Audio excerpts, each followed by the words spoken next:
guys? Raymond Okiri here from the We Rising Suns podcast, the show to help men rediscover what it means to be a man and help men reclaim their masculinity. Welcome back to another episode, and welcome back to the show. Especially welcome back to the show. I know it's been a little bit since my last episode. It's just been so busy picking up classes again, trying to figure out my school year stuff, trying to figure out the stuff with the military. It's just all been one hectic few weeks, and sorry about being a little absent for the past few weeks. I've been meaning to get back on the podcast. I've been meaning to get back to recording the show, but it's just I haven't had the opportunity, and I just haven't had the time to sit down and record anything. But it seems like the podcast seems to still be doing very well.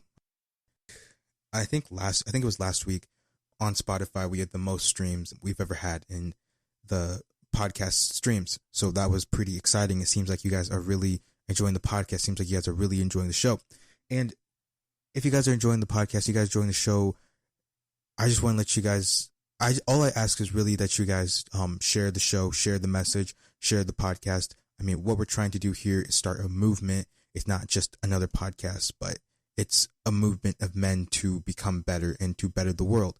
So if you guys like the show, if you guys like the content, all I ask is that you share the show with others. This podcast is free and my content is free. I'm not charging anybody anything. So all I ask in return is that you help me out a little bit. Help me spread the word, this podcast. Help me to spread the message that I'm trying to send out to all men. So if you guys enjoy this podcast, please help me out and share the show. If you guys don't enjoy the podcast, then don't share the show. If you guys don't enjoy the episode, don't share the show. But if you enjoy it, if you got anything out of it, please share it so that others may be able to listen to these words and possibly become better. Today's show is going to be a little bit different than usual. I have been reading this book called Wild at Heart by John Eldredge, and I kind of want to share it with you guys. I kind of want to go more in depth in some of the points and some of the topics that he talked about. So I'm going to read this book, and as I go along, I'm going to kind of break down some of the parts and stop and unravel some of the things that I'm reading this book. I was introduced to this book by some guy who contacted me on Instagram. I still talk to him once in a while, but he contacted me. He said, this book is great. It's really helped me become a better man. It's really helped me to rethink about what it means to be a man. It's helped me strengthen and become better as a man. So I thought, why not? I mean, this is really what this whole podcast is about. So why not talk about this book, and why not read it? So I'm going to read this book. I'm going to go a little bit more in depth in it. I'm going to talk about some of the points, and I think you guys are going to like it. I certainly am liking it so far, and I definitely think it's a book worth reading. If you guys want to read this book, by yourself, since I'm not going to go through the entire book, you guys can buy this book off Amazon. You guys can buy this book off many different sites. It's just called Wild at Heart by John Eldredge, and yeah, go grab yourself a copy of this book. But without further ado, let's get right into this episode. At last, I'm surrounded by wilderness. The wind in the top of the pines behind me sound like the ocean. Waves are rushing in from the great blue above, cresting upon the ridge of the mountains I've climbed somewhere in the Sasquatch Range of central Colorado. Spreading out below me, the landscape is a sea of sagebrush for miles after lonesome miles. Zane Grey immortalized it as the purple sage, but most of the year it's more of a silver gray. This is the kind of country you could ride across for days on horseback without seeing another living soul. Today, I am on foot. Though the sun is shining this afternoon, it will not warm above 30 here near the Continental Divide. And the sweat I worked up scaling this face is now making me shiver. It is late October and winter is coming on. In the distance, nearly 100 miles south by southwest in the San Juan Mountains are already covered in snow. The aroma of pungent sage still clings to my jeans, and it clears my head as I gasp for air, a notably short supply at 10,000 feet. I am forced to rest again, even though I know that each pause broadens the distance between me and my quarry. Still, the advantage has always been his. Though the tracks I have found this morning were fresh, only a few hours old, that holds little promise. A bull elk can easily cover miles of rugged country in that amount of time, especially if he is wounded or on the run. The Wapiti, as the Indians called him, is one of the most elusive creatures we have left in the lower 48. They are the ghost kings of the high country, more cautious and more wary than deer, and more difficult to track. They live in higher elevations and travel further in the day than nearly any other game. The bulls especially seem to carry a sixth sense to human presence. A few times I've gotten close. The next moment, they are gone, vanishing into the aspen grove so thick you wouldn't have believed a rabbit could get through. It wasn't always this way. For centuries, elk lived out in the prairies, grazing together on rich grass in vast numbers. In the spring of 1805, Meriwether Lewis described passing herds lolling about in the thousands as he made his way in search of a Northwest Passage. At times, the curious wandered so close he could throw a stick at them, the bullock dairy cows blocking the road. But by the end of the century, westward expansion had pushed the elk up into high Rocky Mountains. Now they are elusive, hiding in the timberline like outlaws until the heavy snows forces them down for the winter. If you would seek them now, it is on their terms, in forbidding haunts well beyond the reach of civilization. And that is why I came, and why I linger here still, letting the old bull get away. My hunt, you see, actually has little to do with the elk. I knew that before I came. There is something else I'm after, out here in the wild. I'm searching for an even more elusive prey, something that can only be found through the help of wilderness. I'm looking for my heart. Wild at heart.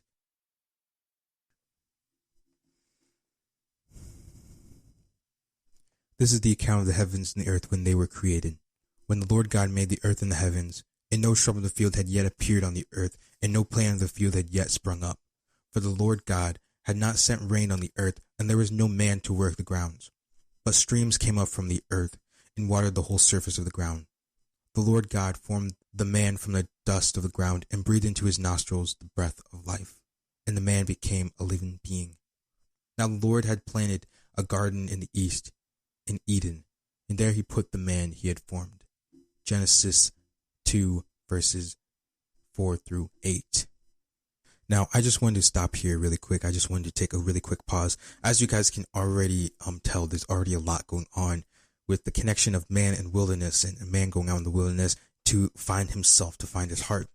And as I go through this book, you're going to see a lot of references of man and the wilderness, and you're going to see a lot of comparisons, not really comparisons, but a lot of man being in the image of God. And the one thing I find interest here is how the man in the first part of more the introduction part, he's out in the wilderness, go to find his heart. Then you have the Genesis chapter, the Genesis verse. You have how God had created the man from the dust of the ground. It kind of is like the man out in the wilderness is going back to his home, going out into the wilderness. I just kind of think that's interesting. Maybe that's not really what he meant, but it's just kind of something that I analyze and something that I see, and something that I just find interesting. How we have a man going back out to the wilderness, back out into, almost back to search for the Garden of Eden, out into the wilderness to find his heart. And then we have the verse from Genesis where man is built from the ground and is made in the image of God, image and likeness of God, as if you look into the Baltimore Catechism, and how God breathes his life into him, and he's made up of the earth and of the ground. I think that's interesting. I think that's cool. But let's get right back into this. Eve was created within the lush beauty of Eden's garden, but Adam, if you'll notice, was created from the earth itself, from the clay. In the record of our beginnings, the second chapter of Genesis makes it clear. Man was born from the outback, from the untamed part of creation. Afterwards, he is brought to Eden. And ever since then, boys have never been at home indoors, and men have had an insatiable longing to explore. We long to return, is when most men come alive. As John Muir said, when a man comes to the mountains, he comes home. The core of a man's heart is undomesticated, and that is good. Let me read that part. Let me read that line again. The core of a man's heart is undomesticated, and that is good. In other words, the core of a man's heart is untamed, and that is good. You know, it seems like in our modern society, it seems like that society is trying to find some way to tame a man's heart. It seems like they're trying to find ways to really calm a man, whether that's, make him less aggressive, whether that's take away his masculinity in so many other ways. But here we have where a man's heart is undomesticated, and that is good. How a man being untamed is good. And that kind of brings me to the Jordan Peterson, where he says that a dangerous man is a good man. A man who is dangerous and a man who is, aggressive, but a man who has that under control. a man's heart who is untamed, and his desires are untamed, but he has that under control in a way. I think that's interesting. A man's heart is undomesticated, and that is good. I'm not alive in the office, as North Face has it. I am not alive in a taxi cab. I am not alive on a sidewalk. Amen to that. Their conclusion: never stop exploring. We have such a great and we have such an amazing world. There's so much of this world that we have not explored, and yet we have almost seemed to have given up on exploring our world. There's so much to explore, and there's so much of the sea, and there's so much of this world that we have not explored yet. We have seemed to just we feel safe in our houses. We feel comfort in our beds. But really, we as men, we as people, we are called out into the wilderness. We are called to discover. We are called to be one with God's creation, not one with our bed, not one with our houses, not one with our bills and our electrics and stuff like that, not one with our cars, but yet one with creation, which we were made with. My gender seems to need a little encouragement. It comes naturally, like our innate love of maps. In 1260, Marco Polo headed off to find China. And in 1967, when I was 7, I tried to dig a hole straight through from our backyard with my friend Danny Wilson. We gave up about 8 feet deep, but it was a great fort. Hannibal crosses the famous Alps, and there comes a day in a boy's life when he first crosses the street and enters the company of great explorers. Scott and Amundsen race for the South Pole. Peary and Cook vie for the North. And when the last summer I gave my boys some loose change and permission to ride their bikes down to the store and buy a soda, you'd have thought I'd given them a charter to go find the equator. Men have really never really needed a push to go out and explore and have fun outside and have an adventure. Go on an adventure, go explore, even if it was the backyard.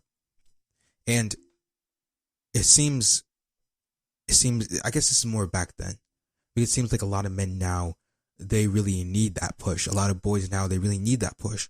Instead, they're stuck behind their video games, stuck behind their phones, stuck behind, their FaceTime app or whatever it is. And it's quite sad how a lot of men have lost this interest to go and explore. We have Marco Polo who, went to China. We have, we heard of all these people, the race to the South Pole, the crossing the Alps, all these things that the men had done. And then we have today, greatest accomplishment is winning Warzone. A lot of men have lost this desire to go out and explore, and have lost this desire to go and be with nature or be out in the wilderness. And I don't want to make this sound cheesy, as if man is one with the world, and man is one with nature, but man is in a way one with wilderness. He is found out in the wilderness. His identity is out there. It's not out behind your television screen. It's not out behind your FaceTime or whatever the hell you're doing these days. We need to encourage, young men to go out and explore, young men to go out and get their hands dirty, to go out and discover new things instead of going out and discovering new achievements on their Warzone or on Call of Duty. I think we need to encourage and we need to give young men, young teens, and even some older men that push to go out and explore. Mulligan sails due west around the tip of South America, despite warnings that he and his crew will drop off the end of the earth. And Huck Finn heads down off the Mississippi, ignoring similar threats. Powell follows the Colorado into the Grand Canyons, because no one has done it before. Everyone is saying it can't be done. Another some of these great achievements, going through the Grand Canyon. Huck Finn, if you guys have ever read that book, it's a great book. And then we have Mulligan sails to the west fearlessly, even though he is warned that he will drop off pretty much the face of the earth. And he goes despite that warning. That fearlessness in his heart is amazing. It's admirable. It's what a lot of men lack today. That fearlessness, that adventure, that adrenaline, that I want to go out and I want to explore. It's just not there anymore. And so my boys and I stood on the bank of the Snake River, in the spring of 98, feeling the ancient urge to shove off. Snow melting was high that year, unusually high, and the river had overflowed its banks and was surging through the trees on both sides. Out in the middle of the river, which was crystal clear in the summer, but that day looked like chocolate milk, logs floating down large tangles of branches bigger than a car, and who knows what else. High and muddy and fast, the Snake River was forbidding. No other rafters could be seen. Did I mention it was raining? But we had a brand new canoe and paddles were in hand. And sure, I've never floated the Snake in a canoe, nor any other river for that matter, but what the heck. We jumped in and headed off into the unknown like Livingstone plunging into the interior dark of Africa. Adventure, with all its requisites and danger and wildness, is a deeply spiritual longing written in the soul of man. The masculine heart needs a place where nothing is prefabricated, modular, non-fat, Ziploc franchise, online microwavable, where there is no deadlines, cell phones, or committee meetings, where there is room for the soul, where, finally, geography around us corresponds to the geography of our heart. Look at the heroes of the biblical text. Moses did not encounter the living God at the mall. He finds him, or is found by him, somewhere out in the deserts of Sinai, a long way from comforts of Egypt. The same is true of Jacob, who has his wrestling match with God, not on the living room sofa, but out in the wadi somewhere east of Jabbok, in the Mesopotamia. Where did the great prophet Elijah go to recover his strength? To the wild. As did John the Baptist and his cousins, John, who was led by the Spirit into the wilderness. Whatever else those explorers were after, they were also searching for themselves. Deep in a man's heart are some fundamental questions that simply cannot be answered at the kitchen table. Who am I? What am I made of? What am I destined for? It is fear that keeps a man. Actually, I want to stop here. We have these men from the Bible who are called out into the wilderness. But when they are called out into the wilderness, they are given in a new identity, a new name. You know, with Jacob, I can't remember, I think it's Genesis or something, where when he wrestles with God or wrestles with the angel, he is now known as the one who wrestles with God. And then we have Moses, and how he is given a new identity, a new quest. He's no longer, the guy who killed a slave. Now he is the man who will lead the Israelites out of slavery, lead them into the promised land. Is out in the wilderness, they are given a new identity, a new name. Jesus, who is led out by the Spirit into the wilderness. See how all these men are led out into the wilderness and how they all find themselves out in the wilderness. It's something that so much more, as C put it, simply cannot be answered at the kitchen table. These questions of who am I, what am I made of, what am I destined for? These questions cannot just be answered on Google. There's something that have to be answered out somewhere that is greater than us. Out in the wilderness we are found. We are not found here in our houses. We are destined for so much more. We are destined for the wilderness. Now back to this book. It is fear that keeps a man at home, where things are neat and orderly and under his control. It is fear that keeps a man at home, where things are neat and orderly and under his control. Out in the wilderness, we have no control of anything. Everything plays their part. Everything has their purpose. And guess what? We have no control over that. Not everything is orderly put in sorted boxes and sorted bins. But that's where we're called out to be as men. And it is the fear that we don't have control over this, and nothing is orderly, that keeps us in our home, where we have control. We have, this domination and this leadership in our home. But out in the wilderness, we have no control over that. That's all God's jurisdiction out there. We have no control over that. And I think it's just so crazy how we are called out to that. Something so chaotic and something so out of order, but everything snaps into place, but we are all called out there. That's cool.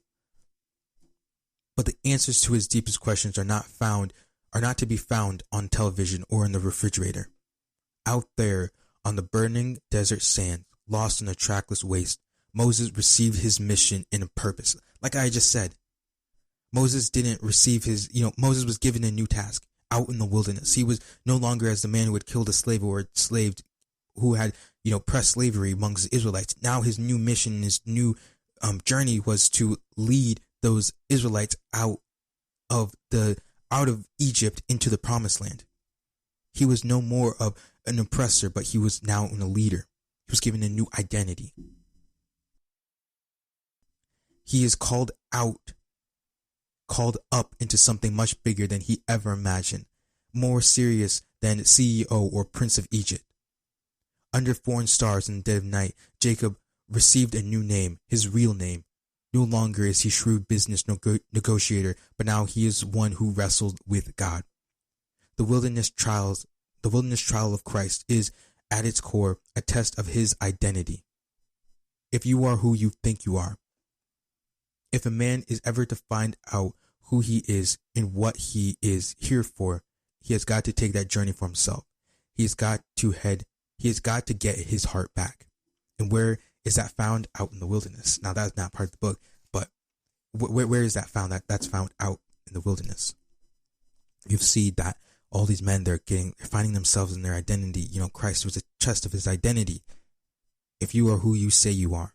I think that's even what Satan says. If you are who you say you are, and if you cast yourselves down from this mountain, the angels will come and they will accompany you and they will lift you up. They are given a new identity. It was almost like a test of their identity. Are you going to choose to be this, or are you going to just choose to be searching?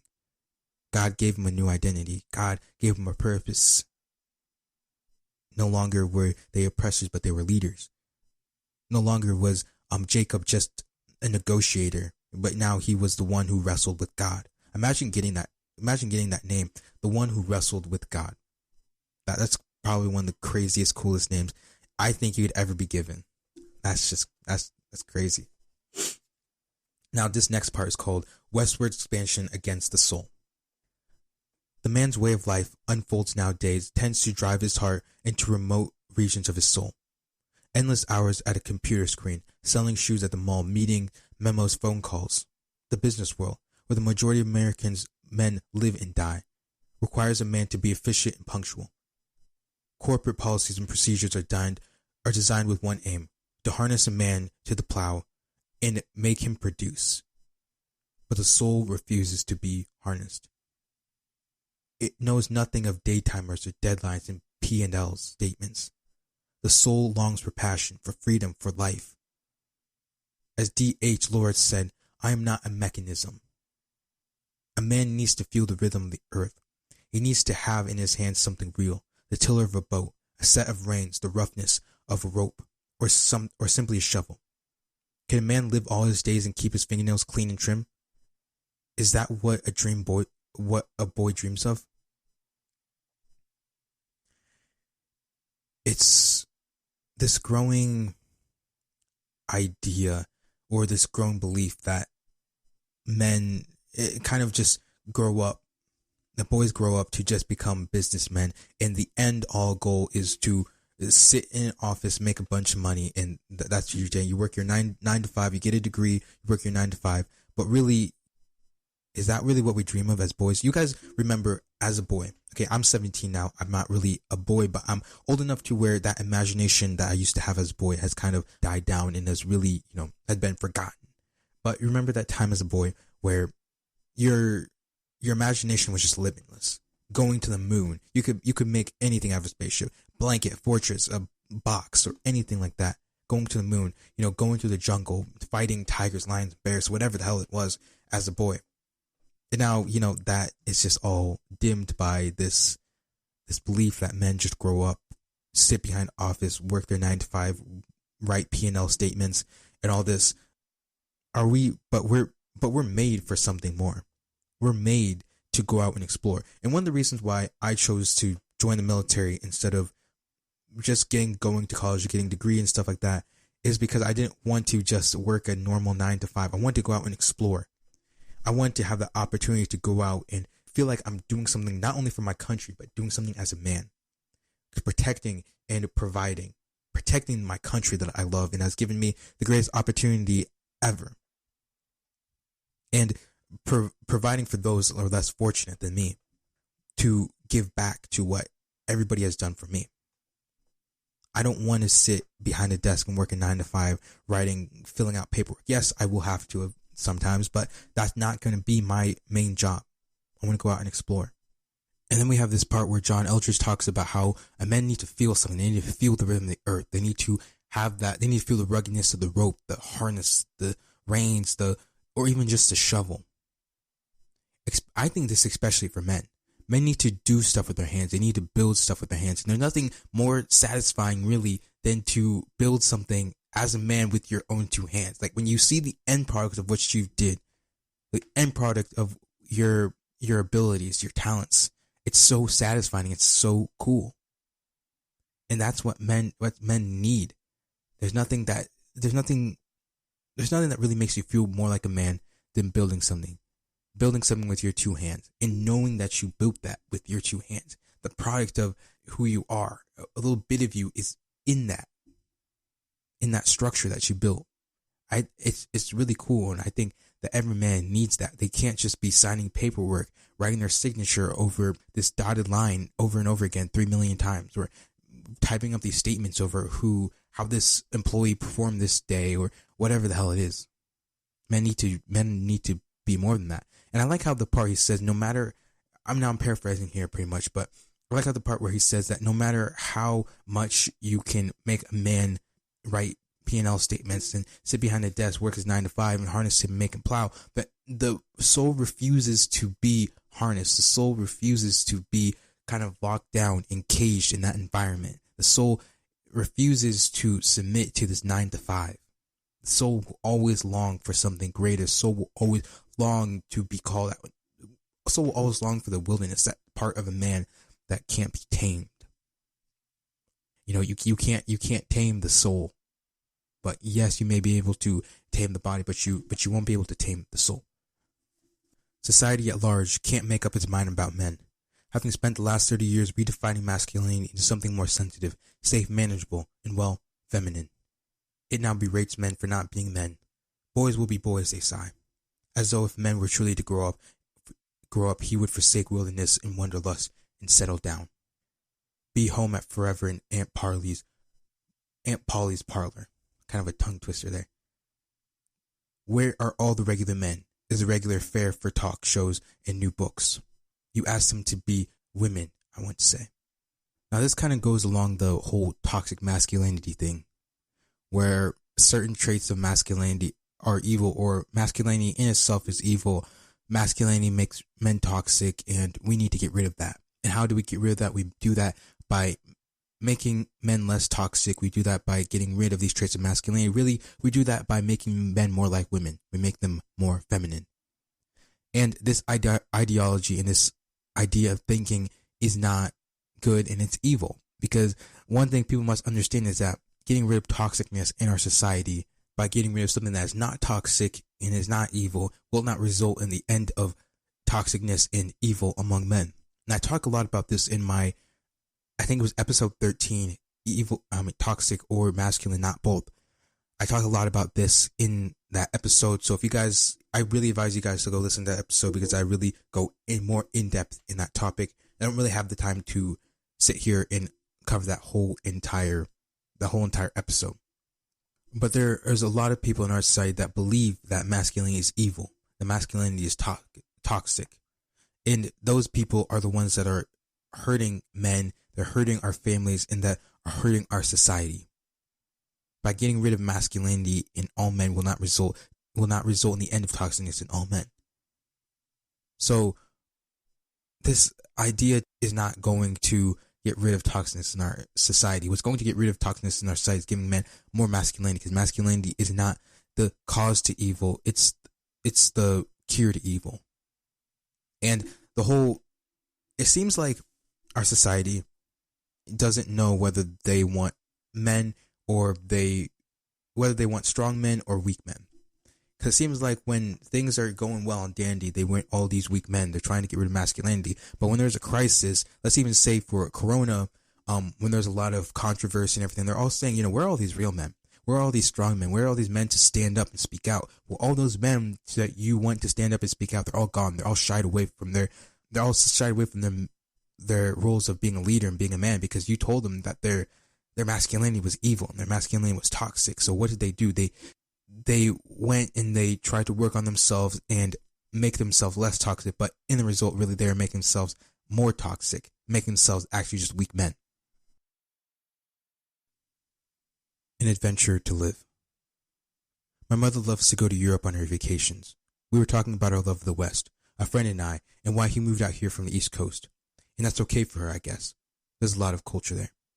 But I need wilderness. Our conversation was stirred by the film Legends of the Fall, the story of 3 young men coming of the age of the early 1900s on their father's ranch in Montana. Alfred, the eldest, is practical, pragmatic, cautious. He heads off to the big city to become a businessman and eventually a politician. Yet something inside him dies. He becomes a hollow man. Samuel, the youngest, is still a boy in many ways, a tender child, literate, sensitive, timid. He is killed early in the film, and we know he was not ready for battle. Then there is Tristan, the middle son. He is wild at heart. It is Tristan who embodies the West. He catches and rides the wild stallions, fights the grizzly with the knife, and wins the beautiful woman. I have yet to meet a man who wants to be Alfred or Samuel. I have yet to meet a woman who wants to marry one. There's a reason why the American cowboy has taken on mythic proportions. He embodies the yearning every man knows from a very young age. To go west. To find a place where he can be all he knows he is meant to be. To borrow Walter Brueggemann's description of God. Wild, dangerous, unfettered, and free. Wild, dangerous, unfettered, and free. I like this description of God because whenever I talk about God, or whenever you hear the word God, people instantly associate God with he's just all merciful, he's just all kind, he's supposed to forgive us all, he's just a really nice guy, he forgives us of our sins and lets us all into heaven. I mean, that's what he's all supposed to be. But here we have this description of wild and dangerous. Wild and dangerous. This doesn't sound like the all-forgiving, nice guy. This really doesn't. But in the next chapter of this book, and I'll get to this chapter in this book, I'll read it in the next episode or so, it says that God is a warrior. The Lord is a warrior, for the Lord is his name. And what warriors are dangerous and they're wild. I'm not trying to make it sound like that God isn't forgiving and that God isn't merciful. I just don't think you should just dismiss God as some kiss your ass Christian, go to heaven, that type of guy. He's not that. He is a warrior. He's dangerous and he's wild. He's not afraid to show his power, but he's also not afraid to show his mercy. He is very dangerous, but he's also very merciful to his enemies and to his foes.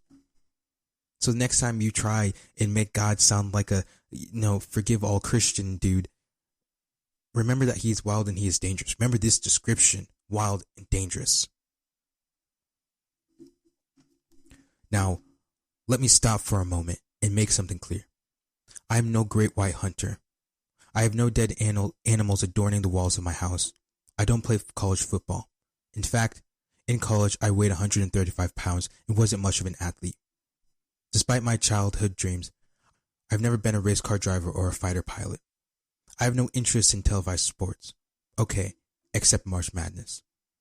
I don't like cheap beer, and though I drive an old Jeep, its tires are not ridiculously large.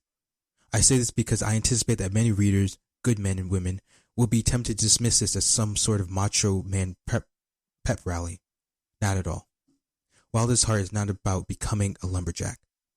I am simply searching as a man, and hopefully women are, for an authentic masculinity. Men and women searching for an authentic masculinity. I think it's interesting how he brought in, though, how women are also searching for an authentic masculinity. It's not just men. And as much as men are searching for this side of themselves, for authentic, true, strong masculinity, we must also become aware that women are searching for this too. Women like strong men. Women need strong men. Women need masculine men. Women need men who can stand up, lead, and fight, provide, and protect. Women are looking for this true and authentic masculine man. It's not just men. And our society needs this true, authentic masculine man. Our society needs fathers. Our societies need protectors. Our society needs providers. Our society needs true masculine men. They need an authentic masculinity in men. They need to stop trying to get rid of it, claiming it's toxic and it's bad and it's evil. They need to try and encourage men to stand up and become more masculine. They need to encourage men to step up and raise their kids. We need to step up and take care of their families. We need those men. We need true and authentic masculinity. When winter fails to provide an adequate snow base, my boys bring their sleds in the house and ride them down the stairs. Just the other day, my wife found them with a rope out their second-story bedroom window, preparing to rappel down the side of the house. The recipe for fun is pretty simple in Raising Boys. Add to any activity an element of danger, stir in a little exploration, dash of destruction, and you've got yourself in winter. The way they ski is the perfect example. Get to the top of the highest run, point your skis straight downhill, and go. The faster, the better. And this doesn't end with age. The stakes simply get higher. A judge in his 60s, a real southern gentleman with a pinstripe suit and an elegant manner of speech, pulled me aside during a conference. Quietly and almost apologetically, he spoke of his love for sailing, for the open sea, and how he and a buddy eventually built their own boat. Then came a twinkle in his eyes. We were sailing up the coast of Bermuda a few years ago when we were hit by a northeastern. Really, it came out of nowhere. 20-foot swells in a 30-foot homemade boat. I thought we were going to die. A pause for dramatic effects, and then he confessed. It was the best time of my life.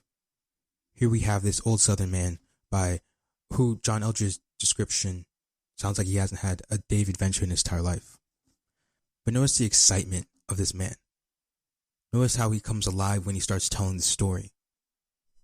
The story of certain death, dangers, and that a story that he, probably barely survived. But it was the greatest time of his life. And also notice another thing, how during the conference he quietly, almost apologetically, he spoke of his love for sailing. He quietly and almost apologetically, as if he wasn't used to showing this side of himself. Everybody has always been used to this old southern nice guy in his pinstripe suit. And he's not really used to showing this side of him. The side of wildness, the side of adventure. And I can almost see how animated and how alive this guy came when he was telling John Eldredge's story. And we were hit off the coast of Bermuda a few years ago by a northeastern. Really, it came out of nowhere. It was 20-foot swells in a 30-foot homemade boat. We thought we were going to die. Paddling for our lives. We were bailing the water out of the ship. We're bailing overboard. We thought our boat was going to go overboard. We thought everything was going to flip over and everything. We thought we were going to die. Just imagine how alive he came. And I feel as if this guy is the perfect description of a lot of men. On the outside, they wear their suits, they're all nice and tidy, but on the inside, they're wild. They're searching for adventure. They're searching for that little bit of danger, the excitement. And you can tell by this guy's story, this man's story, that he longs to be free. He longs to get out of his pinstripe suit. He longs to go on that ship. He longs to go on adventure. How many men long to get out of their uniforms and just go out into the wilderness, and go out into the wild and explore, go on an adventure? How many men do you know who wear their suits, tucks, and ties to work every single day? Who on the outside look all put together, all very professional, but on the inside, they're all longing for adventure. They're all longing to go out and to explore. Compare your experience watching the latest James Bond or Indiana Jones thriller with, say, going to Bible study. The guaranteed success of each new release makes it clear. Adventure is written to the heart of a man. And it's not just about having fun. Adventure requires something of us, puts us to the test. Though we may fear the test, at the same time we yearn to be tested, to discover that we have what it takes. That's why we set down the Snake River against all sound judgment.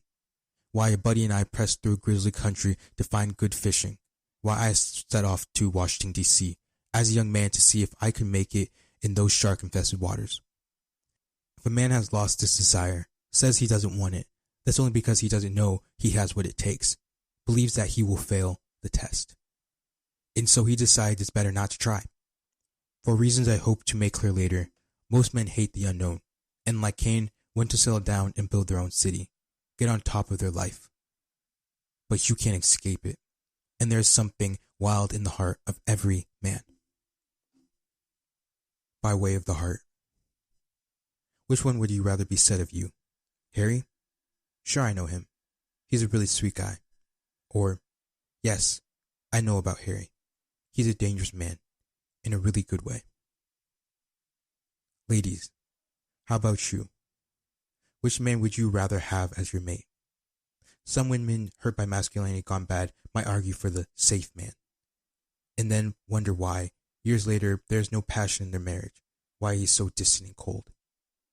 And as for your own femininity, which one would you rather have said of you? That you are a tireless worker, or that you are a captivating woman? I rest my case. What if those deep desires in our heart are telling us the truth, revealing us to the life we were meant to live? God gave us eyes so that we might see. He gave us ears that we might hear. He gave us wills that we might choose. He gave us hearts that we might live. The way we handle the heart is everything. A man must know he is powerful. He must know he has what it takes. A woman must know she's beautiful. She must know she is worth fighting for. In here we have John Eldredge saying that a man must know he is powerful. He must know he has what it takes. Why isn't our society teaching this to young men? Why isn't our society teaching this to men? Why aren't men teaching this to men? Know that you are dangerous. Know that you are powerful. Know that you are strong. But have that under control. Keep that under control. The men that are dangerous and the men that are strong and the men that are powerful and aggressive who have that under control are the men who are strongest. Why aren't we teaching that to these young men? Instead, we are telling them that these traits are toxic. We're telling them that their aggression and their anger is just toxic. Why aren't we telling them this? Know that you are powerful, but also know your power, but keep that under control. Know that you are dangerous, but keep that under control. Control it. Don't let it control you, but also know it. They say that knowledge is one of the greatest strengths. So isn't knowledge of one's power one of the greatest strengths that you could have? Knowing your powers and knowing your strengths? It doesn't mean that you should bow down to them. It doesn't mean that you should just give in to that, but know it. But you don't understand, said one woman to me. I'm living with the hollow man. No, it's in there. His heart is there. It may have invaded you like a wounded animal, always out of reach, one step beyond your catching, but it's there. I don't know when I died, said another man, but I feel like I'm just using up oxygen. I understand. Your heart might feel dead and gone, but it's there. Something wild and strong and violent, just waiting to be released. And so this is not a book about 7 things a man ought to do to be a nicer guy. It is a book about the recovery and the release of a man's heart, his passions, his true nature, which he has been given by God. It's an invitation to rush the fields at the Bannock barn, to go west, to leap from the falls and save the beauty. For if you're going to know who you truly are as a man, if you're going to find a life worth living, if you're going to love a woman deeply and not pass on your confusion to your children, you simply must get your heart back. You must head up into the high country of the soul, into the wild and uncharted regions, and track down that elusive prey. So this is Chapter 1 of Wild at Heart by John Eldredge. Now, there is still so much of this book that I'm going to cover in this podcast. There's so much of this book to cover in this podcast. And I'm going to be honest with you guys, I didn't even read the full first chapter. I did skip some of the sections because they weren't really relevant to this episode, but they were still rich and they were still filled with meaning. So if you guys want to read this book, I highly encourage you to read this book. It's called Wild at Heart by John Eldredge. I'm not going to read the entire book on this episode, so I do encourage you to read this book, especially as a man. It's about discovering the secrets of a man's soul. It's about discovering ourselves as men. It's about discovering our hearts as men, what we truly long for, who we truly long to be as men. Wild at Heart is not another, as he said, another macho man pep talk. No, it's a book about discovering a man's heart, a man's soul, what he truly desires, who he truly longs to be. Who am I? Who am I destined for? Those kind of questions. So I hope that you guys stick along as I go through this book. I hope you guys like this episode. I hope you guys enjoy this episode. If you guys did enjoy this episode, again, share it with your friends. Share it with your family. Share it to those you think may need to listen to this. As always, thank you guys for joining me on this podcast. Thank you guys for joining me on this episode. I feel like this episode was really good. If you guys enjoy this episode, you guys like this episode, make sure to let me know. What did you guys like? There's things I could have done better. I know that there are a lot of times that I stumbled and then a lot of times that I messed up on pronunciations. I'm just really not good at reading out loud. But if you guys like my reading, let me know. If you guys want me to do more podcasts like this, let me know. Let me know let me know if it's on YouTube. Let me know in the comment section, or you guys can hit me up on the Instagram. You guys can hit me up on Facebook, whatever it is. Just let me know what you guys think of this episode. More feedback is going to show me ways that I can improve or what you guys like. So the more feedback you guys give me, the more that I know that you guys like. Whether you're a man confined to your office, whether you're a man confined to your house because of coronavirus, know that you are so much more. Know that you are not defined by your 9 to 5. Know that there is an adventure out there waiting for you. Remember that these great prophets were not given a new name, not given a new identity in their houses. They were given a new name and a new identity out there in the wild. That is where we are called to be as men. We are not called to be comfortable in our beds. We are not called to be comfortable with our mortgages. We are called to go out and change the world. We are called to make a difference in the world. We are called to, especially right now, stand up and to fight the evils of the world, to fight the indoctrination that many are trying to poison our hearts and our minds with. Now is the time to stand up as men. Now is the time to fight. Now is the time to know better,